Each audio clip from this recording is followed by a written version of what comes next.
Ya pemirsa, apakah tinggal dan juga survive di luar negeri itu mudah? Bagaimana kemudian pengalaman dari imigran di sana? Saat ini sudah bergabung bersama kami juga ada Bang Rian Nugraha, pekerja migran di London. Selamat malam, Bang Rian.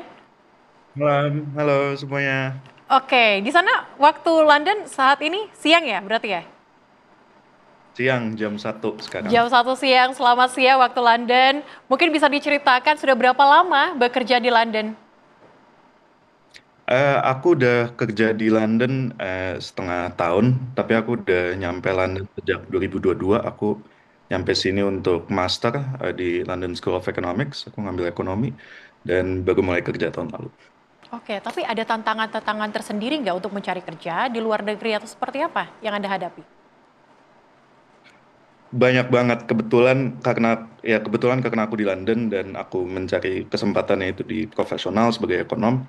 Memang sekarang sedang kurang baik kondisi ekonominya di Inggris sekalipun. Jadi bahkan pasar domestik di sini juga sedang kesulitan. Jadi kesempatan untuk bekerja juga makin kompetitif, walaupun banyak dari berbagai belahan dunia mencari kesempatan di sini. Oke, tapi Bang Rian sesulit apa di sana? Apakah memang butuh waktu 1 bulan saja kah untuk mendapatkan pekerjaan di sana? Ataukah sama dengan teman-teman yang ada di Indonesia, butuh waktu berbulan-bulan bahkan setahun untuk mencari pekerjaan? Aku bisa bilang sama. Kebetulan aku sendiri aku mulai nyari kerja dari aku mulai S2. Jadi proses eh, proses dapatnya itu setahun lebih, kurang lebih 6 bulan sejak aku wisuda. Dan itu pun mungkin ada ratusan pendaftaran yang aku daftar dan dapatnya cuma satu pekerjaan aku sekarang. Jadi aku memang tidak mudah sayangnya. Perlu banyak belajar ulang bagaimana mengkomunikasikan diri di sini, eh, kualifikasinya juga, bagaimana menyampaikan pendapat ataupun mendengar instruksi dan sebagai halnya. Juga karena memang ya kami sebagai migran juga di sini butuh untuk belajar ulang, dan kami tentu nggak tahu semua hal di London kondisinya apa, jadi perlu banyak tanya, networking, tanya aja. Untungnya di London banyak orang yang ingin membantu, mengkontak orang lewat LinkedIn atau sebagainya. Orang yang tidak dikenal mereka sangat-sangat mau untuk diminta bantuan sama telepon atau Zoom dan berbagai macam hal lainnya. Oke, tapi Bang Rian pastinya tahu ya soal hashtag atau tagar dari kabur aja dulu yang digunakan oleh anak Gen Z, milenial juga di media sosial. Pandangan Anda seperti apa dengan adanya fenomena ini? Apakah memang sesuai dengan ekspektasi Gen Z ketika bekerja di luar negeri? Em, sayangnya sayangnya enggak ya, enggak semudah itu. Nah, untuk kondisi di Indonesia sendiri memang ini isu serius dan enggak sepele. Jadi untuk teman-teman yang lagi berusaha untuk mencari kerja, memang nggak ada solusi mudah menurut aku. Kebetulan aku juga ekonomi, aku ekonom. Kami ngobrol juga dengan sesama ekonom teman-teman di Indonesia atau ekonom di London sekalipun, dan memang ini sangat prihatin. Tapi apakah ini bisa menjadi langkah yang baik eh, untuk memulai karir dengan kondisi seperti ini? Sayangnya enggak, dan aku nggak ada begitu baik untuk di share gitu tentang itu. Oke, baik. Saya akan ke Pak Triyono. Pak Triyono, dari penelitian Anda melihat saat ini ada hashtag kabur aja dulu. Sebenarnya apa yang membuat para Gen Z ini ingin pindah ke luar negeri, bekerja di luar negeri? Apakah memang hanya lingkungan saja atau mengejar gaji lebih dari 2 digit? Atau seperti apa, Pak? Iya, terima kasih. Saya akan fokus di dalam negeri ya. Oke. Jadi saya melihat kita ini masih skemanya upah minimum gitu ya. Ya, kita lebih baik misalkan kita mengadop upah layak gitu ya. Jadi sekarang upah minimum ini kan yang banyak dipersoalkan ya, tadi kenapa kabur di luar negeri dan sebagainya. Sebenarnya kalau kita analisis lebih jauh, ini hanya salah satu faktor saja gitu. Sebenarnya di dalam negeri itu pun sebenarnya ada juga yang namanya pekerjaan dengan gaji yang tinggi gitu. Tetapi ya itu harus memiliki skill dan keterampilan gitu. Misalkan sekarang di industri digital ya, di AI kemudian big data dan sebagainya. Sekarang kan posisi kunci ini kan dipegang oleh tenaga kerja dari India gitu ya. Nah, ini kan menjadi permasalahan gitu. Padahal gajinya tinggi sekali gitu. Jadi sebenarnya kalau kita bisa di dalam negeri meningkatkan kapasitas skill dari para pencari kerja ini, kemudian juga ada stimulus dari pemerintah gitu. Misalkan sekarang kan belum ada ya skema jaminan sosial ya ketenagakerjaan untuk semuanya gitu. Misalkan PBI gitu ya, mengadop misalkan di jaminan sosial kesehatan ya. Jadi saya melihat ini juga harus bisa dikritisi juga gitu. Bagaimana sih untuk namanya sustainability dari teman-teman ini bisa mendapatkan ruang untuk mendapatkan pekerjaan. Ruang untuk mendapatkan pekerjaan, lapangan kerja yang terbuka, tetapi lagi-lagi dari diri sendiri, dari para pencari kerja ini juga harus meningkatkan kapasitas skill. Jadi ketika di dalam negeri itu dia tidak mendapatkan tempat, misalkan tadi ya, gajinya rendah dan sebagainya, tetapi skillnya mumpuni, memiliki kapasitas yang bagus, ya jalannya ke luar negeri gitu.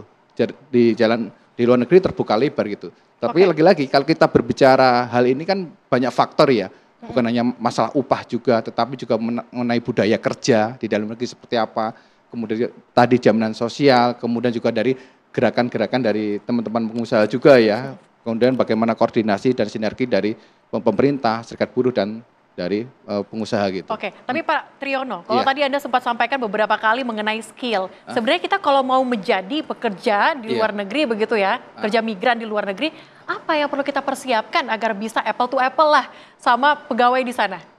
Ya, yang jelas dari sisi budaya ya, tadi sudah disampaikan bahasa ya.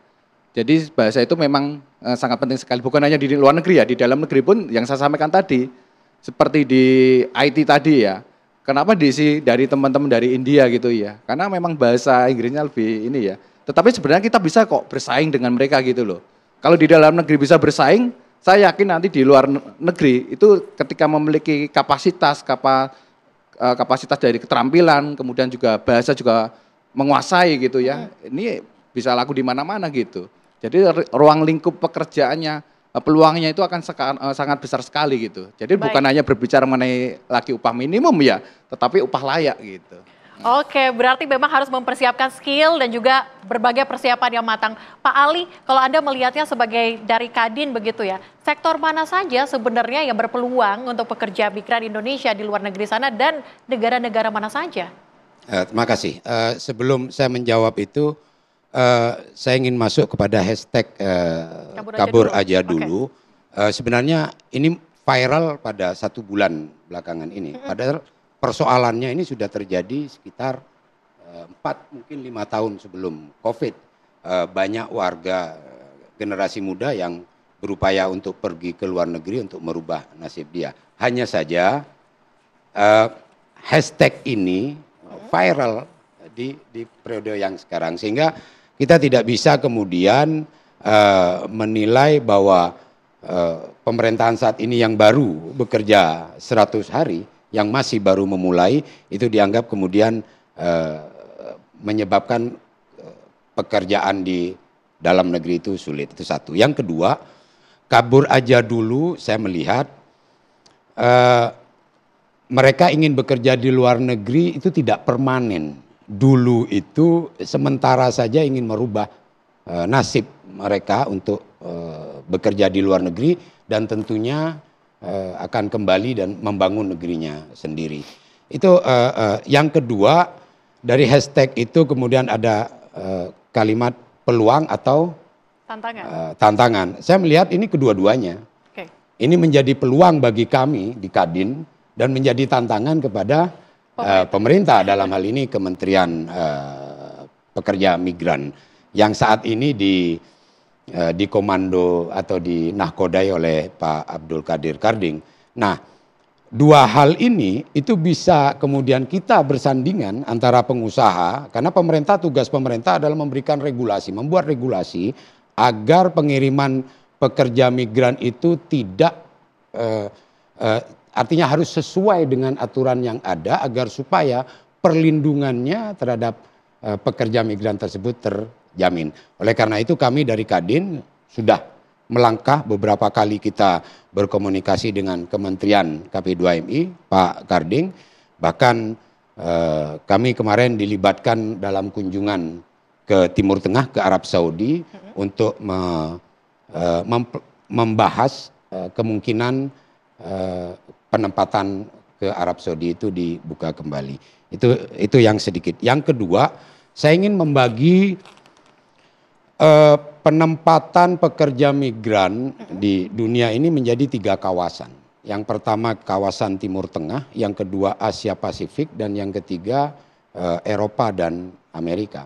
Semua kawasan ini memiliki peluang yang tentunya sama, hanya saja kemudian dari jumlah penempatan ketiga kawasan ini itu berbeda. Saya menyebutkan di urutan yang pertama, memang ini laporan dari pemerintah, dari dulu BNP 2 TKI sebelum berubah menjadi kementerian. Angka yang tertinggi pertama itu Timur Tengah, yang kedua Asia Pasifik, dan yang ketiga namun sedikit kami sayangkan dari 3 kawasan ini sampai sekarang yang masih berjalan normal itu 2 kawasan, yaitu Asia Pasifik dan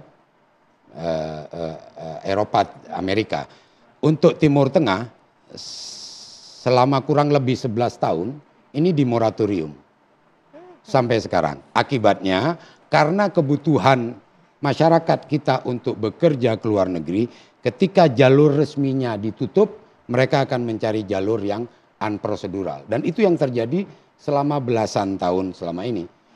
Penempatan ke Timur Tengah, itu di awal moratorium mungkin jumlahnya ratusan, Pak Menteri. Ratusan awal mula per bulannya. Tapi berjalan tahun demi tahun, saat ini itu diperkirakan per bulan pengiriman unprocedural ke Timur Tengah itu bisa melebihi 10.000 orang setiap bulan.